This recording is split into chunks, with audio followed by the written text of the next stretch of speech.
Peoples party के नाकदीन जो हैं उठते बैठते बिलावल भुट्टो ज़रदारी के इस जुमले का मजाक उड़ाते रहे, उन पर तंज करते रहे कि जब ज़्यादा बारिश आता है तो ज़्यादा पानी आता है। ये तारीखी जुमला बिलावल साहब ने अगस्त 2019 में कराची में बारिशों और उससे फैलने वाली तबाही के तनाजुर में कहा था। लेकिन पता चला कि बारिश जब भी मामूल से ज़रा ज़्यादा हो जाए तो क्या सिंध हो, क्या पंजाब, क्या खैबर पख्तूनख्वा और क्या बलूचिस्तान, हमारा निज़ाम इस कुदरती चैलेंज से निपटने के लिए तैयार नहीं। दस्ते कुदरत अपनी जगह, मगर एक हकीकी मसला ये भी है कि हमारे हुक्मरान पिछले तजर्बों यानी कि बारिशों और सैलाबी सूरत हाल से कुछ सीखने के लिए तैयार नहीं। वो फायर फाइटिंग तो कर लेते हैं, लेकिन जब बारिशें नहीं हो रही होती तो इनका तदारुक के लिए कोई बंदोबस्त नहीं करते। खबर यह है कि जी रावलपिंडी और इस्लामाबाद में लगातार 18 घंटे बारिश ने तबाही मचा दी। 230 मिलीमीटर से ज़्यादा बारिश ने रावलपिंडी को डुबो दिया। सैलाबी रेले जो हैं वो सड़कों और चौराहों पर बहते नजर आए और बहुत से शहरियों का जो है नाकाबिल तलाफ़ी माली नुकसान हुआ। नाला लई की सतह जो है वो बुलंद हुई और लातादाद गाड़ियाँ जो हैं पानी में फंस गईं और कुछ जो हैं वो तेज़ बहाव में बह भी गईं। पंजाब के दीगर इलाकों में भी बारिशों ने बहुत तबाही मचाई। चकवाल में रिकॉर्ड 423 मिलीमीटर बारिश हुई। चकवाल और झेलम में 3 डैम्स जो हैं उसके जो बंद थे वो भी मुतासर हुए और कई गांव जो हैं वो ज़ेरे आब आ गए। NDMA के मुताबिक जो है जून 26 से लेकर 17 जुलाई तक 178 अफराद जो हैं मुल्क भर में बारिशों में हलाक हुए हैं।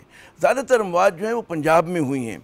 गुज़श्ता अगर हम सिर्फ 24 घंटे की बात करें तो तकरीबन 54 अफराद जो हैं हलाक हुए हैं और 227 अफराद जो हैं वो ज़ख्मी हुए हैं। और अभी जनाब मुल्क के मुख्तलिफ इलाकों में शदीद बारिश की पेशगोई है।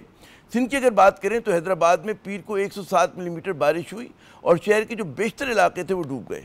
आज 3 रोज़ बाद भी शहर से पानी जो है ना निकाला जा सका। वजह कहीं कहते हैं ना पंप्स की अदम दस्तियाबी और कहीं बिजली की। गौरतलब बात यह कि जी पाकिस्तान का कोई भी हिस्सा हो वहाँ बारिशों और सैलाब से निपटने की तैयारी नहीं।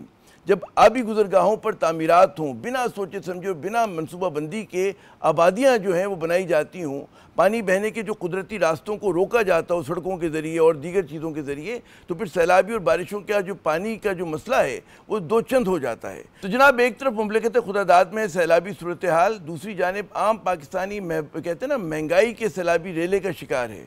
तेल की कीमतों का बम जो है पे दर पे आम पाकिस्तानी पर गिराया जा रहा है। गो के आलमी मंडी में तेल की कीमतों में तेज़ी नहीं। दूसरी जानिब चीनी की होशुबा कीमतों ने पाकिस्तानियों की ज़िंदगी को तल्ख कर दिया है। बिलाशुबा शुगर इंडस्ट्री के नाम सुनते ही जो है चीदा चीदा बड़े सियासी ख़ानदानों, ज़ख़ीरा अंदोज़ी और कहते हैं ना कार्टलाइजेशन का तस्वुर जहन में आता है।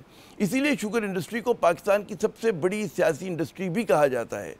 कहते हैं ना पाकिस्तान जो है गन्ने की पैदावार का 5वां और चीनी की पैदा करने वाला जो दुनिया का 7वां बड़ा मुल्क है। मगर सिर्फ चंद माह में चीनी के दाम जो है वो 70 रुपये से बढ़कर जो है आज 200 रुपये या उससे भी ज़्यादा पहुंच चुके हैं। कार्टलाइजेशन, ज़ख़ीरा अंदोज़ी और हुकूमती बदनिज़ामी की तारीख जो है पाकिस्तान में बहुत पुरानी है। 2005 में मुशर्रफ दौर में चीनी का बहरान उठा तो दाम अचानक जो है हवा से बातें करने लगे। 2009 में पाकिस्तान पीपल्स पार्टी दौर में चीनी महंगी हुई तो सुप्रीम कोर्ट ने अज़ खुद नोटिस लिया। 2020 में पाकिस्तान तहरीक इंसाफ के दौर में कहते हैं ना कि दाम में जब बड़ा इजाफा देखने में आया तो उस पर कमीशन भी बनाया गया और PTI रहनुमा जहांगीर तरीन और खुसरो बख्तियार के नाम भी जो है वो सामने आए। और फिर हमने देखा कि इमरान खान ने कुछ कहते हैं ना जहांगीर तरीन जो उनके बड़े करीबी साथी हुआ करते थे उसके बाद से उनके ताल्लुकात मुतासर हुए और उन्होंने दूर किया अपनी पार्टी से। और अब हम देखते हैं कि जी पिछले बरस जो है हुआ क्या कि शहबाज शरीफ साहब ने या उनकी हुकूमत कह लें आप कि उन्होंने चीनी बरामद करने की इजाज़त दे दी तो उसके बाद दोबारा जो है कीमतों को पड़ लग गए।